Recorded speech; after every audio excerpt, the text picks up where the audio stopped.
ലോകത്ത് ഏറ്റവും വിലപിടിപ്പുള്ള സാധനം എന്താണ് എന്ന് നിങ്ങൾ എന്നോട് ചോദിച്ചാൽ അനുഭവം കൊണ്ട് ഞാൻ പറയും സമയം എന്ന ടൈം. അതായത് the most precious thing in the world എന്ന് ചോദിച്ചാലും സമയം അല്ലെങ്കിൽ ടൈം എന്നാണ് ഉത്തരം. ഇതെന്നെ ചില ആൾക്കാർ പഠിപ്പിച്ചതാണ്. ഞാനും സമയത്തിൻ്റെ കാര്യത്തിൽ ഇത്തിരി അലംഭാവമുള്ള ആളായിരുന്നു. എന്നാൽ കൃത്യം സമയം പാലിക്കണമെന്ന് പഠിപ്പിച്ച ചില ഗുരുക്കന്മാർ നമുക്കുണ്ട്. എവിടെയും കൃത്യസമയത്തെത്താത്ത സ്ഥിരമായി താമസിച്ചു വരുന്ന ഒരു സുഹൃത്ത് നിങ്ങൾക്ക് കാണില്ലേ? എനിക്കറിയാം, ഉണ്ടാകും.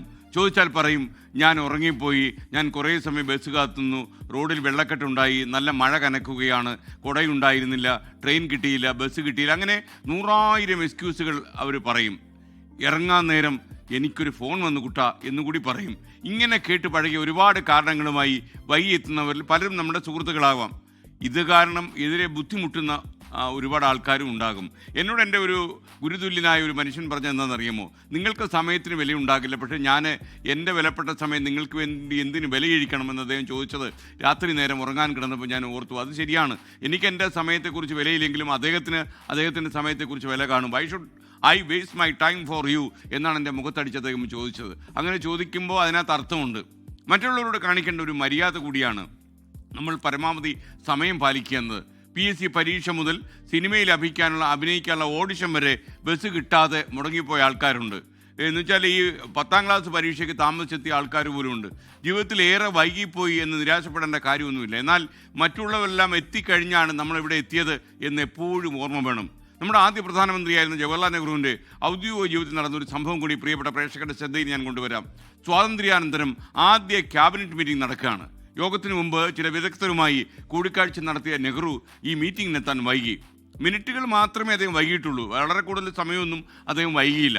എന്നിട്ടും അദ്ദേഹം മന്ത്രിസഭയോട് നിരുപാധികം ക്ഷമ ചോദിച്ചു. ശേഷം അദ്ദേഹം ഒരു വാചകം കൂടി പറഞ്ഞു. സമയകൃത്യത പാലിക്കുക എന്നത് ഏത് ഭരണാധികാരിയും കാണിക്കേണ്ട ഒരു ഗുണമാണെന്ന് പറഞ്ഞു. വിനയം ചരിത്രത്തിൻ്റെ ക്ലോക്ക് ചലിച്ചുകൊണ്ടിരിക്കുകയാണ്. വൈകിയാൽ നമ്മുടെ രാജ്യം ലോകത്തിൻ്റെ പിന്നിലായി പോകും. അപ്പോൾ ഈ സമയം ആരെയും കാത്തു നിൽക്കത്തില്ല. അത് വളരെ പ്രധാനപ്പെട്ട കാര്യമാണ്. അപ്പോൾ നമ്മളതിൽ താമസിച്ചു പോയാൽ നമ്മുടെ രാജ്യം പിന്നിലായി പോകും എന്ന് രാജ്യത്തിൻ്റെ ആദ്യ പ്രധാനമന്ത്രി ആശങ്കപ്പെട്ടു. നമ്മൾ പിന്നിലായി പോകരുത് എന്നതാണ് ഏറ്റവും പ്രധാനപ്പെട്ട കാര്യം. സമയം പാലിച്ചാൽ ജീവിതത്തിൽ പശ്ചാത്തപിക്കേണ്ടി വരുന്ന പല സാഹചര്യങ്ങളും ഒഴിവാക്കാൻ സാധിക്കും. അതുകൊണ്ട് കൃത്യത പാലിക്കുക, സമയനിഷ്ഠ പാലിക്കുക, എത്താമെന്ന് പറയുന്ന സമയത്ത് കൃത്യസമയത്ത് എത്തുക, പരീക്ഷയ്ക്ക് കൃത്യമായി പോകുക. നമ്മൾ റോഡിൽ വെള്ളക്കെട്ടുണ്ടാകുമെന്നും മഴ കനക്കാൻ സാധ്യതയുണ്ടെന്നും വണ്ടി കിട്ടാൻ താമസം ഉണ്ടാകുമെന്നും ഒക്കെ ആലോചിച്ച് അല്പം കൂടി നേരത്തെ ഇറങ്ങിയാൽ എന്തുകൊണ്ടും നന്നാവും. സമയമാണ് ലോകത്തിൽ ഏറ്റവും വിലപ്പെട്ട സാധനം. The most precious thing in the world, the most valuable thing in the world is time. മറന്നുകൊണ്ട ലോകത്തെവിടെയായാലും ഏത് സമയത്തും 24 വാർത്തകളും ഓഗ്മെന്റഡ് റിയാലിറ്റി പാക്കേജുകളും എക്സ്പ്ലെയിനറുകളും വിശദമായി കാണാൻ ഞങ്ങളുടെ യൂട്യൂബ് ചാനൽ നിങ്ങൾക്ക് സബ്സ്ക്രൈബ് ചെയ്യാം.